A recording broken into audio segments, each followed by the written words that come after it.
Guys, what movie should we order? Let's order the Scarlet Letter. Yeah. I'm so excited to finally see the new Scarlet Letter movie. I know, me too. I've heard that the ending is amazing and the movie does a really good job of capturing the intensity of the moment. The only thing I've heard is that Dempsey is so hot. It's not just that. It's a novel written by Nathaniel Hawthorne that is about the life of Hester Prynne, a Puritan citizen that is condemned to wear the Scarlet Letter A for life because of her sin of adultery. It also portrays how Hester deals with her shame through public embarrassment and how the male Dimmesdale deals with shame and private guilt. I think it's too extreme of the Puritans to punish Hester for life over one tiny mistake. I feel bad for Hester's daughter Pearl that has to grow up in the shadow of her mother's sin and that Puritan society won't accept her. I hate Hester's husband, Chillingworth. He randomly just comes back after 2 years. I can't believe Hester married him. He's so creepy. Wait, where did Miss Moylan say this novel took place again? I think she said Salem, Massachusetts in the 1840s. Are you excited to see how the last scaffold scene is portrayed? Yeah, I'm really excited to see it.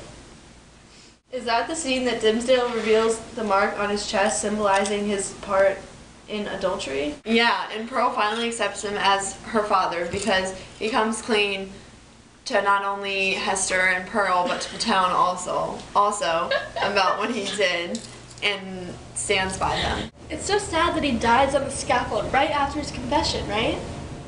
Spoiler alert! Shh, guys, it's starting. Gosh, this has to be the ending. Dimmesdale is calling for Hester and Pearl and looking toward the scaffold in front of the whole town. I can't believe he is confessing during the day. Ah! As the ranks of military men and civil fathers moved onward, all eyes returned toward the point where the minister was seen to approach among them. The shout died to a murmur as one portion of the crowd after another obtained a glimpse of him. How feeble and pale his look amid all his triumph. Oh my god! He refused the support of a friend and is now walking towards the scaffold. And now, almost imperceptible as were the latter steps of his progress, he had come opposite the well-remembered and weather-darkened scaffold, where long since, with all dreary lapse of time between, Hester Prynne had encountered the world's ignominious stare. There stood Hester holding little Pearl by the hand, and there was a scarlet letter on her breast.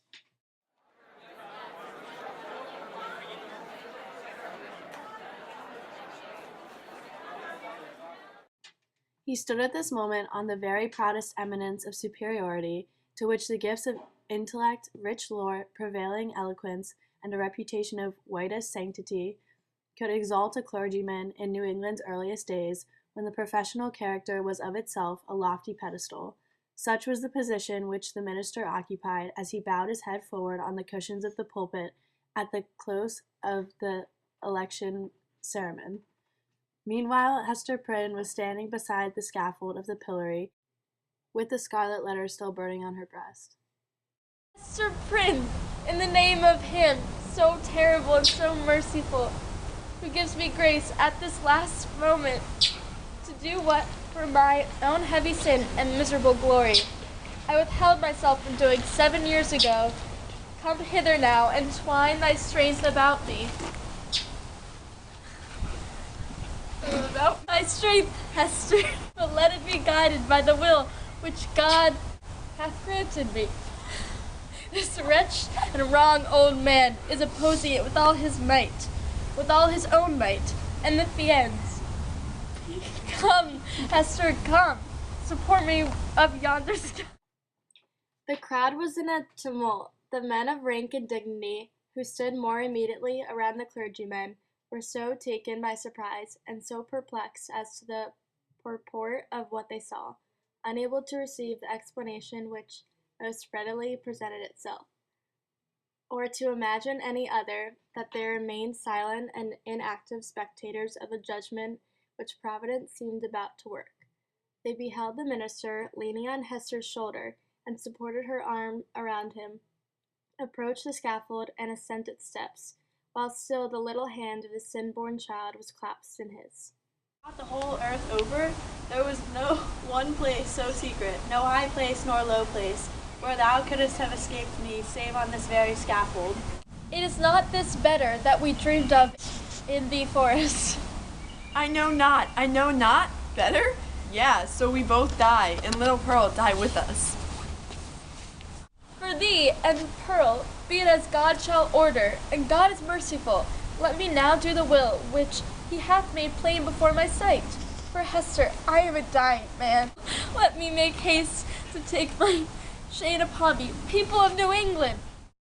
Cried he with a voice that rose over them, high, solemn, and majestic, yet had always a tremor through it, and sometimes a shriek, struggling up out of a fathomless depth of remorse and woe. Ye that have loved me, ye that I deem to be holy, behold me here, the one sinner of the world. At last, I stand upon the spot where 7 years since I should have stood. Here, with this woman, whose arm more than the little strength wherewith I have crept hitherward, sustains me at this dreadful moment from groveling down upon my face. Lo, the scarlet letter which Hester wears, ye have all shuddered at it. God's eye beheld it, the angels were forever pointing at it. The devil knew it well, and fretted it continually at the touch of his burning finger. But he hid it cunningly from men, and walked among you with the mien of spirit mournful, because so pure in a sinful world, and sad, because he missed his heavenly kindred. Now at the death hour, he stands up before you. He bids you look again at Hester. Scarlet letter. He tells you that, with all its mysterious horror, it is but the shadow of what he bears on his inmost heart. Stand any here that question God's judgment on a sinner. Behold, a dreadful witness of it. Thou hast escaped me, thou hast escaped me, thou hast escaped me. Little Pearl, wilt thou kiss me now? Thou wouldst now yonder in the forest, but now thou wilt. Oh my God! Pearl kissed him! By bringing me hither to die this death of triumphant ignominy before the people, had either of these agonies been wanting, I had been lost forever. Praised be his name.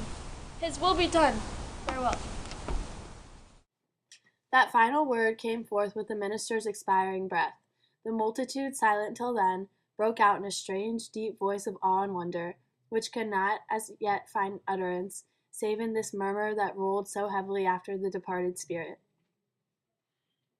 They really portrayed how the guilt overtook Dimmesdale, and how he could no longer live with it, and he finally told the truth of what happened and then died. I feel like by Pearl kissing him finally, she is showing that she now accepts Dimmesdale, because she was always Encouraging him to confess what he did. Yeah. I also feel like it's showing that Pearl is finally free of her sin and confesses what she did and can now be seen as a fully human because of her earthly father, Dimmesdale, and she no longer has to torment Hester about all her sins. The movie did a good job of showing the difference between how people feel with public and private guilt. How the private guilt destroyed Dimmesdale's life and took over all his thoughts shows how private guilt is. And although Hester was shunned from society, at least she was working toward reinventing herself. Another thing that I saw as very significant about this scene was how it compared to the other scaffold scenes throughout the movie, like how in the first one, Dimmesdale and the other clergymen were above Hester and Pearl. Oh yeah! Good point. Also how at the scaffold scene during the night, Hester, Pearl, and Dimmesdale were all standing equal together, kind of like an electric chain, and holding hands because it was nighttime so no one was around to see them. But this defeated the purpose of his confession. Finally, in the last scaffold scene, they all come together during the day and people are around to hear Dimmesdale's confession. I also noticed how Dimmesdale, Hester, and Pearl were all standing up on the scaffold, and the rest of society, including the clergymen, were standing below them on the ground. I feel like Pearl now accepts Dimmesdale because all along she's wanted him to come clean and take away some of the shame and embarrassment her mother was facing, and face it as a whole to the town. Now that he has, Pearl is no longer seen as a devil child, a Puritan, and more earthly. I noticed that Roger Chillingworth tried to prevent this confession from happening, but isn't that what he wanted in the first place? I feel like he tried to prevent it because it was the only leverage he had over Dimmesdale. Now that Dimmesdale decided to confess, he felt that Dimmesdale and Hester had both truly escaped him and are now free from their grieving of their sin. And now Dimmesdale has nothing to live for any longer. Yeah, that's why he died. Yeah, and that's why he died. Within a year of Dimmesdale's death. All the characters have a huge monumental change during that final third scaffold scene. I know, right?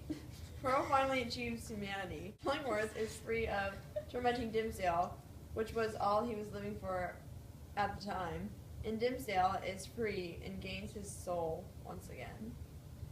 I agree, but I feel like Hester then loses her dream and of finally being together as a family with Dimmesdale when she dies. One thing that I saw that played a very large role in the level of severity in Hester's sin was that it was set in Puritan time. This is not such a rare sin in society today, but since the Puritans had such a strict view of how society should be and many strict rules to follow, Hester's sin was not taken lightly and was seen as punishable by death.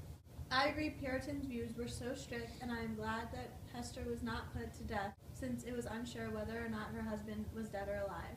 Thank goodness they didn't know Chillingworth was Hester's husband, or she would have been killed. I'm really glad we got to see all we have talked about in class displayed on the big screen. Yeah, I completely agree. I can't wait to see it again.